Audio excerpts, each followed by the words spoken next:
All right. So good morning, Holy Brothers, Holy Brother Networks. I like to say your names. Maybe I'll get permission. Learning, yeah, Lena Shama for Avram Shmuel Ben Natan Michaela, for also my relatives who enable me to be here in lots of ways. Yeah.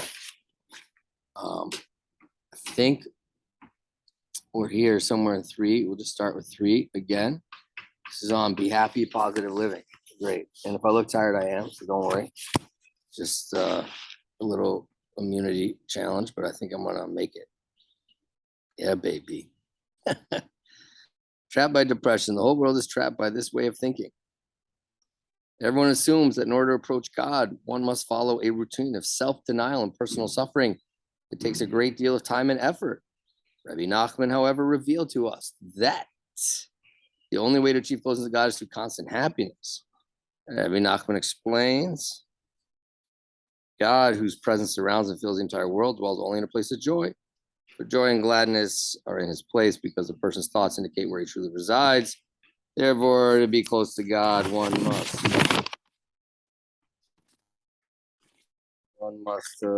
think of him.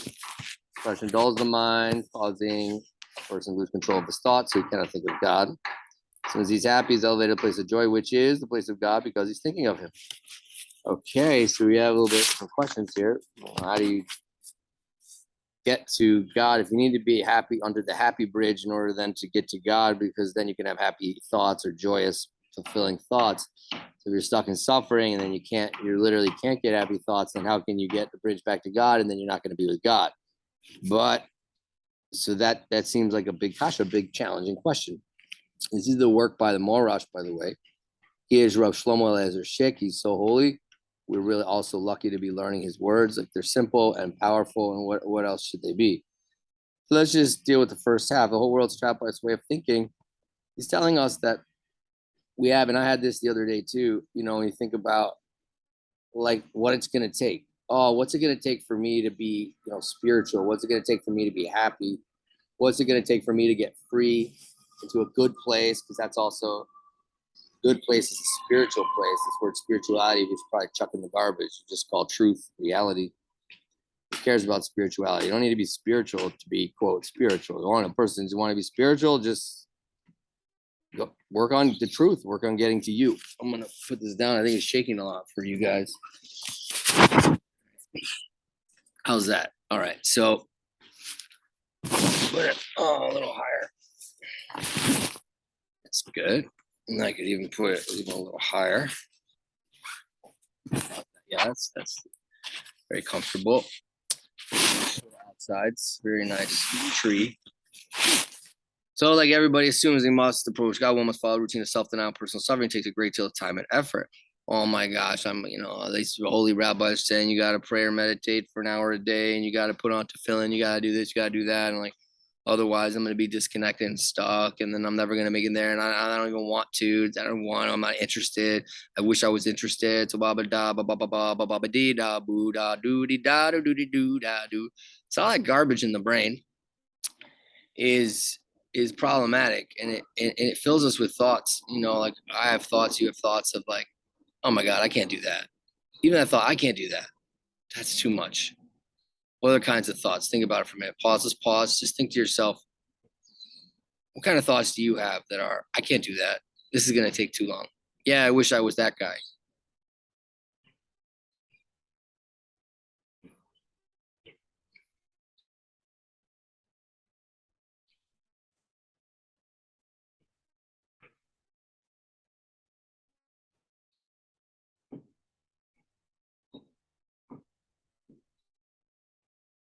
Okay. What'd you come up with? What I came up with, I wish I was live here with you because then I would hear you. So anyone wants to join me, I'm going to try to do this 3-4 mornings a week.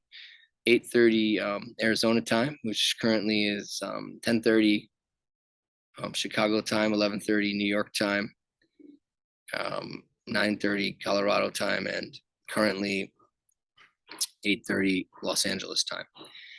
And we can get rid of the video so we can still record it. You don't have to be on the screen if you don't want to.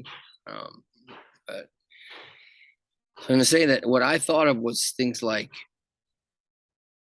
that's too hard. Come on, that you can't be serious. That nobody can do that.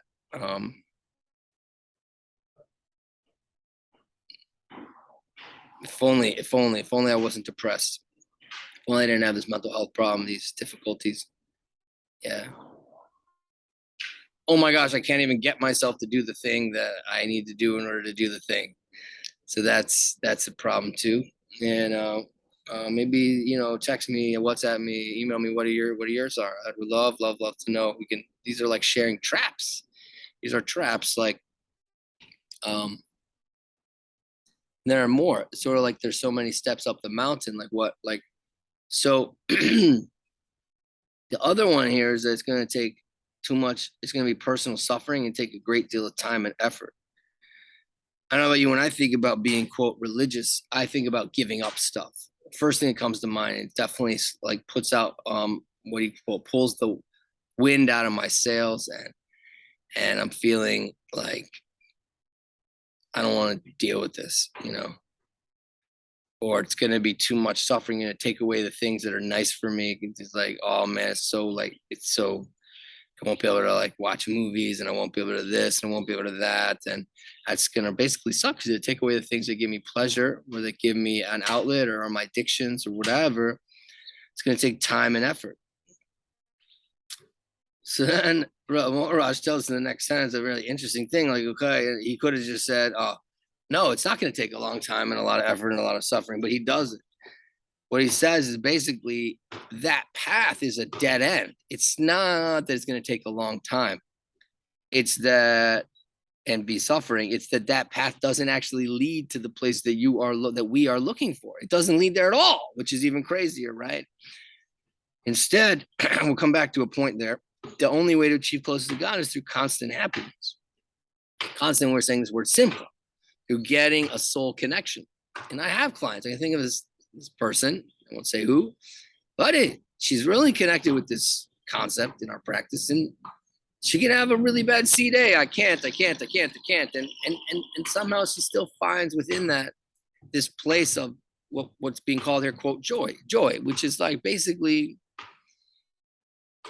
a sense of connection or fulfillment or deeper acceptance and knowing and a positive outlook underneath. It's a soul emotion, not a heart emotion exactly. And that bigger discussion another time. But if you know what I'm talking about, you do it. If not, like, let's talk about it another time. Now, getting more and more that constant bridge across is what brings us to this place. It's saying otherwise there's no bridge. It's a dead end. You just that's it. You're in a cave, you're in a maze, and you're at the dead end, the whole other long path. And what I think, if you look at great sages and saints throughout history, not even just Jewish, I think some of the best ones, they realize this. It's not that, a routine of denial and personal suffering takes a great deal of time and effort, that it's a long road, but eventually you get there. I think what he's telling us is a phenomenally insightful thing, which is really mind-blowing, which is that road is a dead end. And so the reason it takes a long time is because you walk there and then you get to the end of the road and it's not the way there. And then you have to turn around and come back and go a different way. It seems like the fact that I went on that road and I went on a dead end makes it seem like it's a long road and then I arrive here. But that's not the point. The point is, that wasn't the road to begin with. So yes, I came back here and it was a long road. But it's only a long road because I went down a path that was a dead end. I hope that makes sense. So really, he's suggesting we bypass the dead end. It's sort of like sometimes in practice when I have someone much, much, much younger than me, and I end up saying, like, let me save you pain. You could do that, but let me save you some pain because what I did to myself is quite unfortunate. And Rabbi Nachman, they say about him that he did do this personal suffering thing. We can talk about that another time. I know this recording's getting long. All right, so let's talk about him being everywhere, and therefore, actually, yesterday I was reading with a friend that the Restore My Soul, I think Mashiv HaNefesh, It says there a person has to know that God is in the lowest places and in the highest places. And I think that's important to know that godliness, the divine energy is still in the darkest places. The hardest thing about it is we don't perceive it. And I think, but knowing it and believing it and taking that leap of faith that if you do know it's true, but I can't perceive it, I'm willing to work on that. That is the most phenomenal move in faith building. Like it's mind-blowingly special.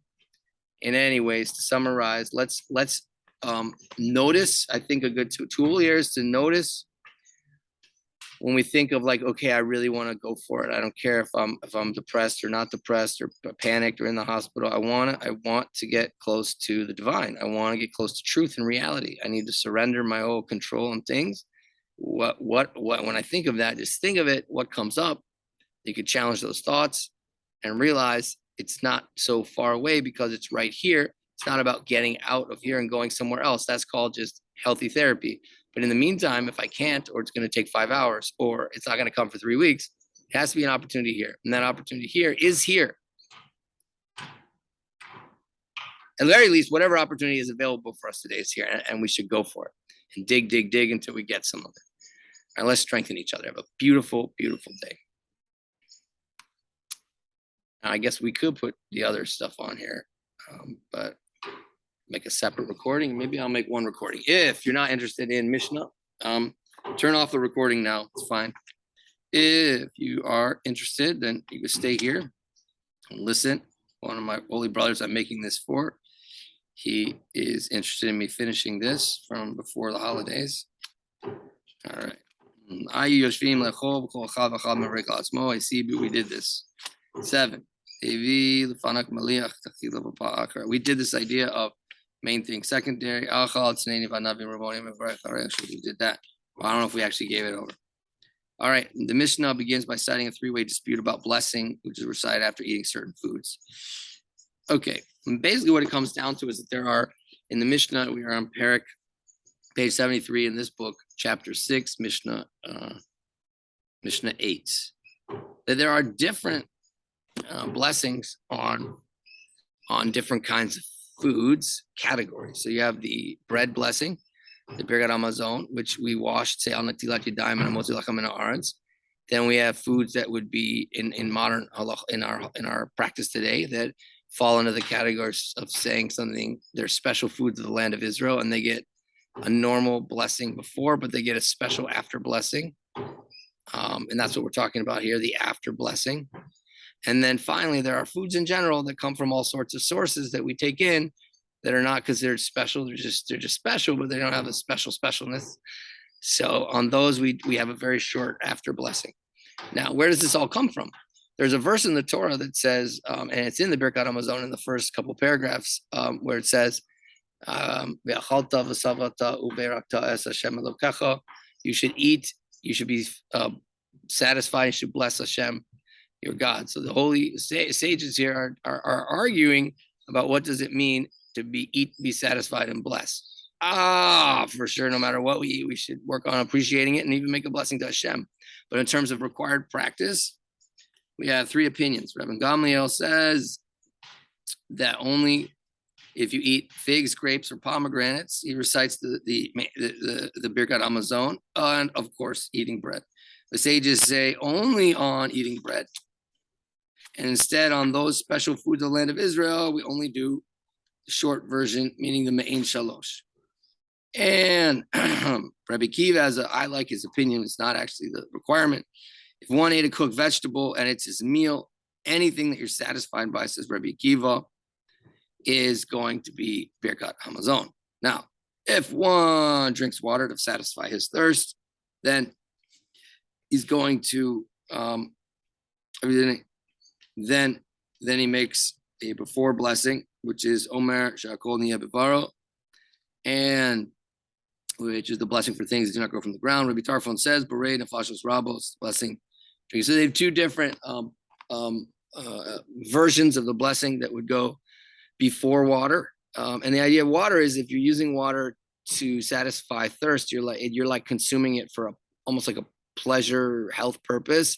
But if you're taking water just to have a pill, then we're not required a blessing, I believe. So I hope that makes sense. In summary, we have three different perspectives about what after blessing to make when we eat foods that satisfy, three categories.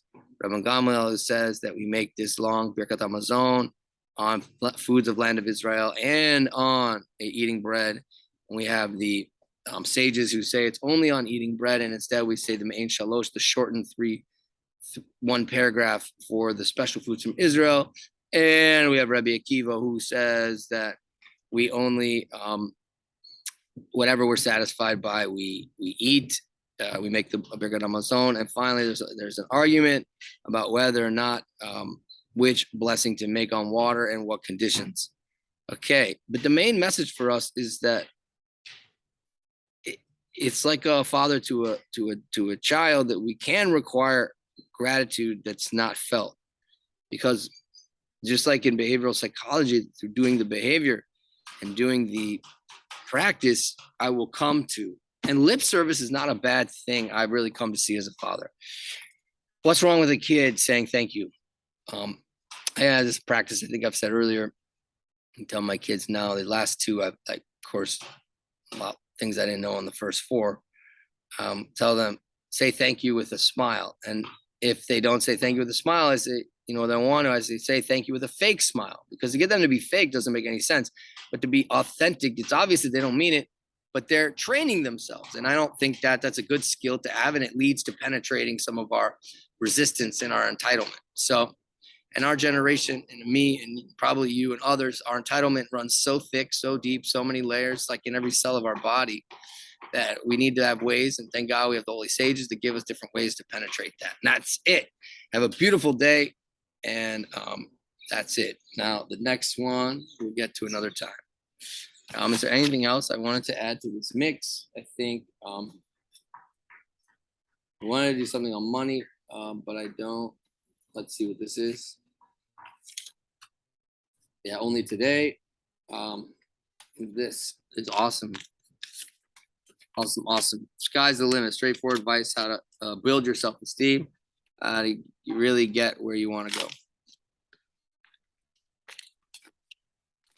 You feel stuck in life. Does it seem like as your life is going nowhere, like most people, you probably have great plans and dreams for the future, and somehow you can't seem to get them off the ground? Why? What is emotionally hindering so many people from moving forwards in life? To be successful in anything in life, a person must learn to set aside the past. As Rabbi Nachman once taught in Sikul Daran, citation 26, the world looks upon forgetting as a major handicap, while I see it as a tremendous advantage. Without the ability to forget, a person becomes constantly mired by failures of the past, impeding on any progress into the future. The secret to getting ahead is not to dwell on the past, but to rather to put your failures behind you and move on to the next chapter of your life. It's human nature to look back and obsess about the deeds of the past, the guilt and shame we feel over the misdeeds of the past. Indeed, isn't it the hurt child of yesterday that makes the dysfunctional adult today? Amazing. Well, we'll come back to that. So basically, this sentence is powerful. The secret to getting ahead is not to dwell on the past, but rather to put your failures behind you, move on to the next chapter of life, which is the famous begin again concepts taught by all the really, really successful folks that we can look up to. So basically, forgetting is not a handicap; it's a blessing. When it comes to mistakes, failures in our mind. So we have a nice tool. Is it useful in our therapy practice? Is it useful to think about X, Y, and Z? And I think for the most part, unless you have a planned healing, trauma recovery, some other program, to think about the past is normally problematic and it's a trap. So today, whatever you feel is bothering you, if there's anything at all from the past, I reacted this way, I can't believe I did that and ended up in the hospital, or I can't believe this, oh my God, what's wrong with me? Why did I blow up that way? And so on and so forth. It's a great opportunity to put the past behind you and realize that forgetting is a tremendous gift. Let's forget it. Let's forget it. Let's let it blend into the great who cares of the past. Who cares? Who cares? Let me just start again. And if we can do that, we'll have a successful day. And I wish you a very successful day. Adios.